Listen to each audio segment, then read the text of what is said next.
अस्सलाम वालेकुम, क्या हाल है नाजरीन? ठीक ठाक हैं आप? अभी मैं एक खेत में मौजूद हूँ और मैं सोच रहा था अपने किसान भाइयों के लिए एक थोड़ी सी मालूमाती जो वीडियो है छोटी सी वो मैं एक शेयर कर दूँ।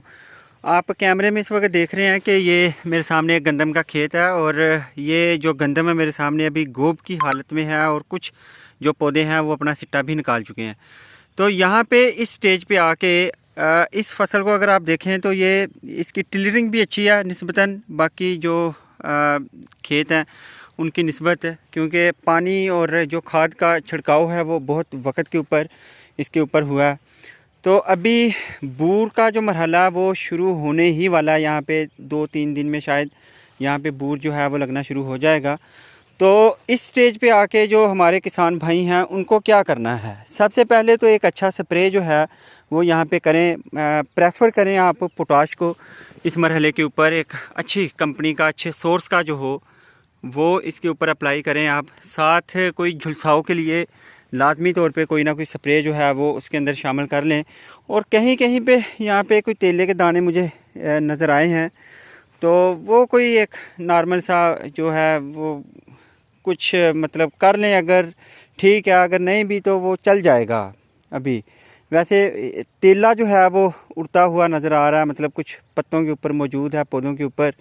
तो बहरहाल चलें, इसको ये आपकी प्रेफरेंस है, ये आप जैसे करें, लेकिन जो एक अच्छे सोर्स का NPK वो डालें, पोटाश डालें, वो उसका स्प्रे और झुलसाव से महफूज रखने के लिए लाजमी तौर पर जो है वो जो स्प्रे है उसका चुनाव करके तो उसको फ़ौरी तौर पे जो है इस स्टेज की फ़सलों के लिए अप्लाई करें। ये वो फसलें हैं जिनको टाइम से जो है खुराक पानी वगैरह मिल चुका है। अभी कुछ फसलें ऐसी भी हैं बरानी इलाकों में, हम क्योंकि तकरीबन जो है डेली बेसिस पे देखते रहते हैं, जिन्होंने अभी तक बुवाई के वक़्त से बाद में अभी तक कोई खाद नहीं डाली, उनके लिए ये अच्छा वक़्त है। बारिश हुई है, वो यूरिया का छिड़काव कर लें, साथ सल्फ़र जो है वो ज़रूर करें। कोई कोशिश करें कि वो अगर कोई कोटेड यूरिया हो तो वो बेहतर है, यानी निम कोटेड हो जाए, जिंक कोटेड हो या सल्फ़र कोटेड यूरिया हो तो वो जो है वो ज़्यादा बेहतर रहेगा, वो छिड़काव करें।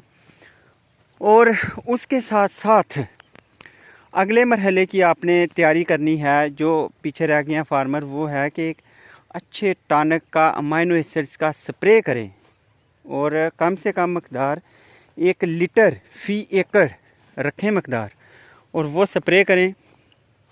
और अगले जो कहा जा रहा है कि बारिश जो है अगले वीक में अच्छी ठीक ठाक एक बारिश का स्पेल आ रहा है, तो उसके बाद जो है वो सूरत हाल मद्देनज़र रखते हुए फसल के वो आपने अगला स्प्रे जो है वो सिलेक्ट करना है, जिसमें झाड़ बनाने के लिए, दाना मोटा करने के लिए, झुलसाव से हिफाजत के लिए जो स्प्रे है वो आपने शामिल करनी है।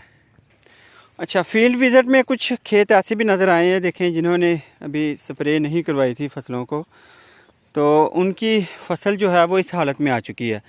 उनके लिए रिकमेंडेशन यही है कि वो फिर भी चलें, कुछ अपने माहर जो ज़री अद्वियात का माहर है उससे मशवरा करके तो एक अच्छा जो स्प्रे है वो अपनी फसलों को करवाएं, ताकि चलें कम से कम जड़ी बूटी तो कंट्रोल हो, और इसको एक अच्छा यूरिया प्लस सल्फ़र का एक जो है वो डोज दें, और उसके बाद एक अच्छी अमाइनो एसिड वगैरह की स्प्रे करें। अच्छा, एक और बात, अभी आप अपनी फसलों को खुराक देने से हिचकिचाहट का मुजाहरा नहीं करना, क्योंकि पूरे पाकिस्तान में बल्कि पंजाब में ये सूरत हाल है कि मौसमी असरात की वजह से गंदम की पैदावार जो है वो कमी उसमें आने का ख़दशा है। टिलरिंग बहुत कम हुई है इस बार। लोग जो हैं वो परेशान हैं कि हमारी जो पैदावार है पता नहीं पिछले साल जैसी होगी या नहीं। इम्कान ये नज़र आ रहा है कि जो गंदम की फसल है उसकी जो पैदावार है वो पिछले सालों से कम आएगी इस बार, और पाकिस्तान को या तो गंदम बहुत ज़्यादा इंपोर्ट करनी पड़ेगी, और ये भी इम्कानात नज़र आ रहे हैं कि गंदम का जो रेट है वो ज़्यादा हो जाएगा। गो अभी रेट बहुत कम है, किसान मायूस हैं, लेकिन मायूस नहीं होना। इसकी ये जो फसल है आपके पास, इसकी भरपूर तरीके से आप नशोनमा करें, पैदावार इसकी बढ़ाएं। इंशाल्लाह रेट जो है वो आज मैं आपको वैसे एक कर रहा हूँ पेशगोई कि रेट अच्छा होने जा रहा है। तो आप भरपूर तरीके से अपनी फसलों की जो है वो नशोनुमा करें, खुराक दें, हिफाजत करें और बाकी अल्लाह कारसाज़ है, उम्मीद रखें। और कैमरे से देखें आप कितने खूबसूरत मनाज़र आपको देखने को मिल रहे हैं। तो अगली वीडियो के साथ हाज़िर हूँगा। अल्लाह हाफ़िज़।